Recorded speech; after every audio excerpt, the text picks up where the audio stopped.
কয়েক বছর ধরে বলিউড তারকাদের পারিশ্রমিক নিয়ে কথা হচ্ছে। করণ জোহর, অনুরাগ কাশ্যপ সহ অনেক প্রযোজক ও নির্মাতা অকপটে বলেছেন, তারকাদের আকাশচুম্বী পারিশ্রমিকের কারণে হিন্দি সিনেমা ডুবতে বসেছে। আরও একবার পারিশ্রমিক বিতর্ক নিয়ে সরগরম বলিউড। এবার গোল বেঁধেছে দীপিকা পাদুকোনের পারিশ্রমিক নিয়ে। হিন্দুস্তান টাইমসের খবর, বেশি পারিশ্রমিক দাবি করায় অভিনেত্রীকে সিনেমা থেকেই বাদ দেওয়া হয়েছে। দীপিকা পাদুকোন ও প্রভাস একসঙ্গে কালকি 2898 অ্যাডি ছবিতে কাজ করেছিলেন। বলা হচ্ছিল দুজনে অ্যানিমেল ছবির পরিচালক সন্দীপ রেড্ডি ভাঙ্গার আসন্ন ছবি স্প্রিটেও একসঙ্গে কাজ করবেন।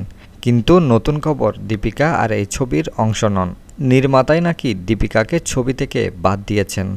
একাধিক ভারতীয় গণমাধ্যমের খবর অনুযায়ী দীপিকার অত্যাধিক দাবির কারণে নাকি সন্দীপ এমনটা করেছেন। দীপিকার দাবি ছিল তিনি মাত্র ৮ ঘন্টা কাজ করবেন। একটু বেশি জটিল হয়ে ওঠে যখন অভিনেত্রী ছবির লাভের একটা বড় অংশ চেয়ে বসেন।